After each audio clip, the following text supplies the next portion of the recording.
Ladies and gentlemen, my name is Elston. I've made a bit of a name for myself on the internet as a bit of a batch painting monster. In this video, however, I'm going to talk about how I didn't take my own advice and I didn't get things exactly right and made my life infinitely harder. I'm going to show you how to paint up 86 goblins in a week, which may sound like fast, however, I believe I could have done it faster. But first, let's explain a little bit about why I'm doing this. Ooh, Michael. Hey dude, how's it going? Hey dude, how do you fancy painting up another army? Do I want to paint another army? I mean...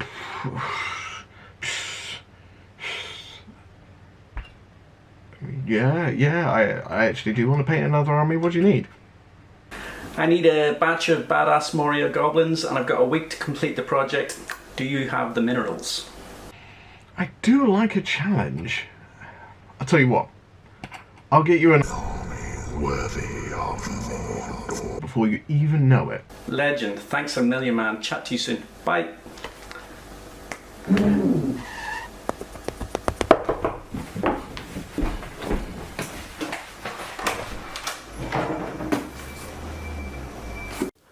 So, as you can see from that little video, Michael asked me to be part of a little project that he's doing for the Bridge of Khazad-dûm, and I'm all into my Lord of the Rings kick right now, so I was all on board with that. I didn't really know what to contribute. My strengths lay in batch painting, and all I had that could contribute was a Balrog, and then Pickle said he'd get involved as well. But he also only had a load of goblins, and he wasn't really up for the idea of painting a lot of goblins. So, bing bang bong, we did a trade. And I ended up with this.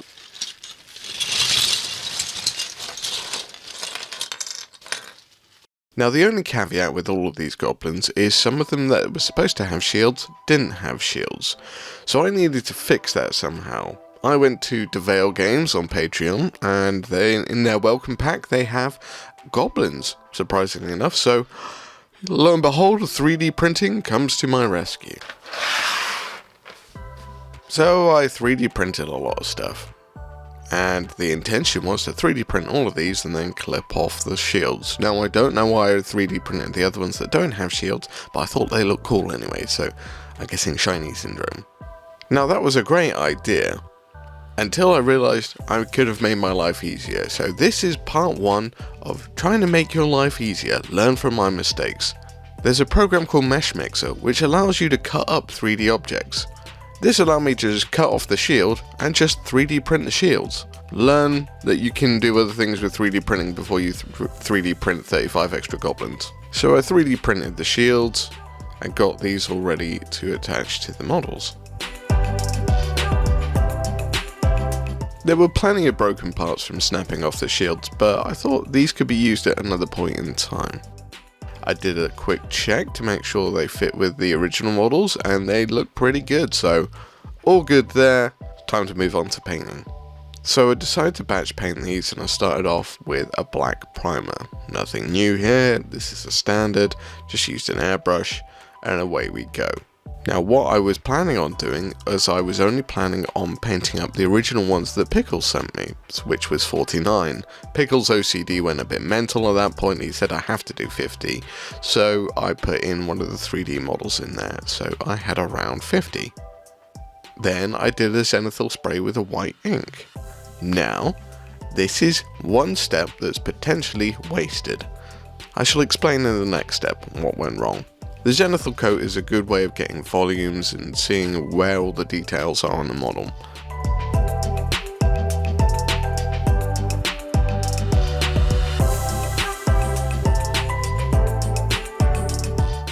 Now, with all my models having a zenithal coat on them, it was time to move on to the next step, which was a mistake. I really like the Vallejo Metal Color jet exhaust for a couple of reasons.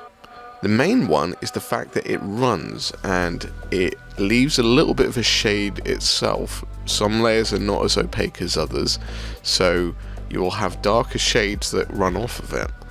I decided I didn't want to paint all the metal areas, so I decided to spray them. This was a mistake. All those zenithal highlights I had just destroyed. Now, I would say don't do this step, because I realised later on, if I'd just gone in and done the brushwork on the metal, I would have had to add one extra step. Because I did this, I had to add in a few extra steps, because I had to then go and correct all the colours again. Lesson learned, don't use an airbrush, just go in and paint all the metal bits by hand. And also get sidetracked completely by this pool of metal colour, because I was born in the 80s and Terminator 2. So I'm feeling rather proud with my loads of metal goblins now, and now I need to change them into realistic goblins. Also, when I was painting all the goblins with metal, I decided, I know, I'm just going to spray all the other 3D printed ones in metal. This was, again, another mistake. Now I realised I had 35 more goblins that I had to put on bases. So, I added another step where I had to then glue all the models to bases.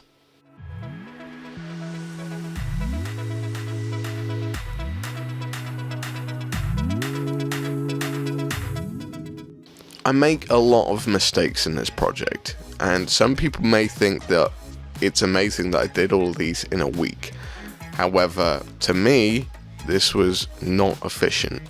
I'm showing you a lot of the errors in this because I want you to understand there are easier ways of doing things, and thinking about the process before you start it is a very, very important thing.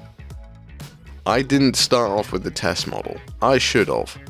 I should have realized how quickly it was going to take to do these things, and that would have given me the opportunity to go, right, this is the most efficient way, and just crack on. Instead, I go backwards and forwards a lot, and I think I add at least 4 to 5 hours worth of work. I don't know about you, but 4 or 5 hours is time that I could be spent doing something else, like eating kebabs. So now that I've increased my amount from 50 to 86 goblins, it's time to get all the other colours on them. So we're going to start off with Lauren Forest, and this was going to be my base coat for all the greens. Now, what would have been easier, again, if I'd left the zenithal on there, is I could have gone straight in with a contrast paint, or used contrast medium to thin this down to get me a coat already. In this instance, I've got a base coat down, then a highlight, then a wash, then another highlight. I could have gotten away with just putting a layer of contrast down, and then doing a highlight. So learn from my mistakes. Please, please do a test model. Now you might be thinking that, oh, okay, that's only a couple extra steps. There are 86 of these. Now if each step takes me 2-3 minutes, times 86 by 2-3 minutes, and that's a lot of time. And then times that by 3, because you've got 3 extra steps, then yeah, you start seeing how this really all adds up. After that, we need to get the reds in, so I decided to go straight over the metal with a Flesh Terror's red. My hope was that this was strong enough that the metallics wouldn't shine through too much. I do correct this with a later step anyway, but this was kind of clinging to a little bit of hope there.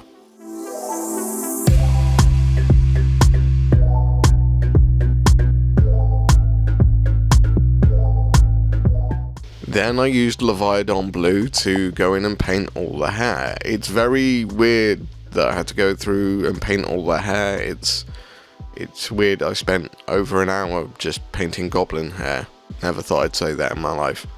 If you're still thinking that some of these steps are I'm just whining or complaining about it, basically equate every single step to taking an hour or 2.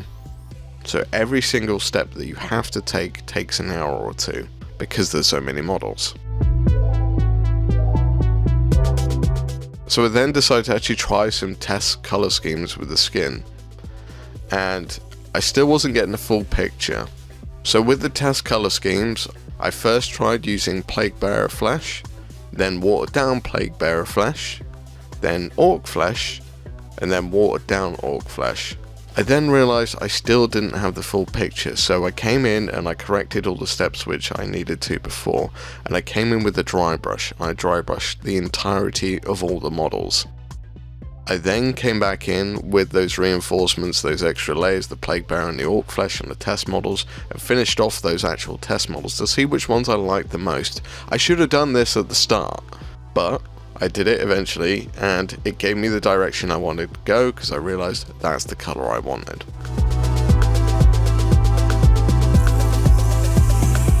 After this point, I knew all my steps, so it became a case of picking up models, painting them, putting them down, picking up models, painting them, putting it down. Using snakebite leather for all the leather areas and wild wood for all the wooden areas.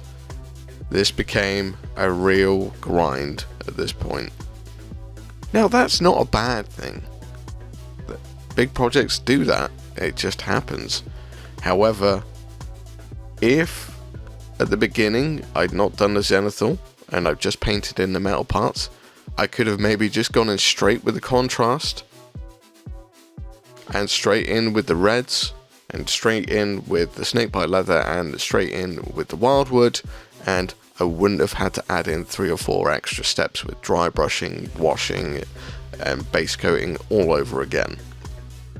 Now there's a relative negative connotation that comes in with batch painting, and that is the grind. It takes a long time and a lot of people really don't like that part of it. That's fine, I completely get you. It's not a problem to feel like that. However, if you can pull your mindset into painting like this, it's very rewarding at the end because the project is complete.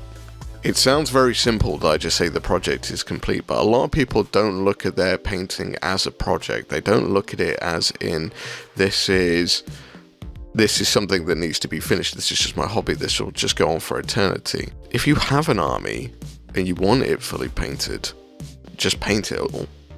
And once it's done, you know it's complete and you can move on to something else, and you can start adding the variety in life. You can do lots of different things and lots of different ways of doing things and experiencing a lot more models. Your productivity level will shoot through the roof. However, sometimes it's really boring. However, one thing to always remember, none of them are done until all of them are done. Now, I did a little bit of a trick here. I watered down some Black Templar, and I watered it quite a lot, and this was going to be my new wash. In the past I always rely on the crutch of Nuln Oil, however with this wash in mind, I wanted it to lie in the recesses and not lie so much on the top surfaces. Now contrast paint has a long drying time, which means it settles in the recesses more than staying on the top like Nuln Oil does. So I decided to use that as my new wash, and I really like it. So I think I might well just create a batch of Black Templar wash, and that be my new dark wash. Now again, another step which I ballsed up on was, because I've added a load of new bases, some of them are green stuff textured, so I had to go in and paint them. Now, another mistake. I decided to use a new product. This is AK Interactive Asphalt. Now, I've used other AK Interactive terrain effects before. Muddy Grounds is my go-to, and what I can tell you from it, it leaves a great texture that is not as obvious as sand. So you can dry brush it afterwards and it works a treat. I had not tested out Asphalt before putting it on all of the models, and I thought it did exactly the same thing. I was wrong. Asphalt is a lot more fluid and a lot more liquidy, so it levels itself out. It's also a lot thinner, so the models basically came out looking as if they had had a grey-black coat of paint on them. It doesn't work for this project. I can definitely see it working for other projects I've got in mind. I've got some good ideas, but not what I wanted for this one. So, Geek Gaming Scenics to the rescue. This is a mix of 3 different Geek Gaming Scenics base ready range. I can't tell you because I can't remember off the top of my head, but I'll put them as a list below. You cannot buy them as one whole. You'll have to buy all 3 and then mix them all together. I then use some of the Geek Gaming PVA glue and just got to work on gluing all of this stuff onto all of my models, which I thought I'd already just done all the bases for, but obviously asphalt doesn't work like I wanted to. So again, another step. I lost an hour or more because of that step. So it's a simple case of putting the PVA on and dunking them. An important thing when doing batch painting is making sure the position of everything is where you need it. You don't want to have to keep on readjusting to move things to a different angle, or if something's not in a comfortable position, do a little bit of prep work just beforehand just to make sure everything's where you need it, and then you can just get moving with it. Also, you're going to be doing this for a relatively long period of time, so just make sure you're comfortable. Because if it's not comfortable, sitting in an uncomfortable position for over an hour is really not good for you. Now luckily, the UK is in the middle of a heat wave, so I could just take these models outside for about an hour and the sun did its work. Afterwards, I added a bucket load of water to the PVA and created my own little watered down PVA mix. And I just put this on top of all the bases just to lock in all that grit and sand that I just put on there. It looks weird, but trust me, once it's dry, these bases will be rock solid. And they allow me to do the next step with much more ease. Also, why some of them turned green while they were drying, I don't know, but they didn't end up being green once they were dry, which was just strange. I then actually did a little bit of a test model. So I used Scale Color Rainy Grey to do the dry brushing. Now, I used a small Army Painter dry brush. This is one of the short-haired specific dry brushes, and I didn't like it at all. It was not giving me the results I wanted. It looked like it was taking too long, so I went back to old faithful, a knackered old brush, and this did the job for me so much easier. So I just got to work and did a load of dry brushing on these models. At this point, this is one of the magic points where the army really starts to pop. You can see it when you're painting singular models that you're like, ah, cool, it's really starting to pop now. With this is one of the points where the army starts to pop. I then organized all the ones which had faces showing and all the ones that didn't have faces showing because I wanted to add a little bit more of a detail into the faces. I've been given an incredible complex by this wonderful man here because he painted some of these for Michael already, and this I think was possibly one of my biggest issues with this project is I had lots of different reference images in my head. I also had the complex of wanting to be able to be as good as another certain YouTuber which has already done some of these. However, I needed to put that aside because I was not painting the amount he did. I painted a lot more, and I needed to go with my level of my things and do it my way. I then got all the guys that were missing shields, and then found all the shields again because I lost them. And then, guess what? I attached the shields.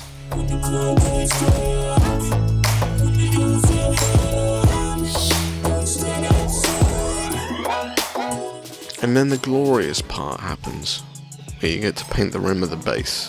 So we're just going to sit here and enjoy this for a minute. How satisfying.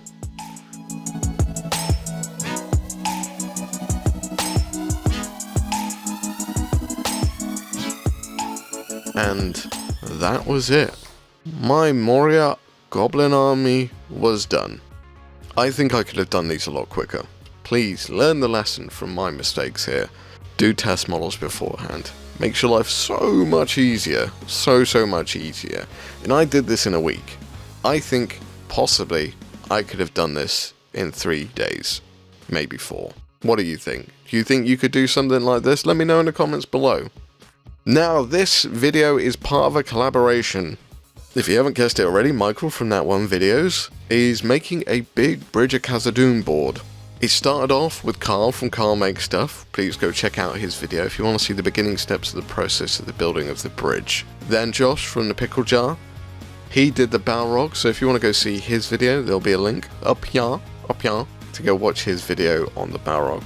Last but no means least, go check out Michael's video to see the finished project in its entirety. I've seen some of the glamour shots already. I can tell you now, this is some kind of epic build, and I'm so happy that I've been a part of it, and so happy that I could contribute in some way. I'm an army painter, so I'm happy to provide an army.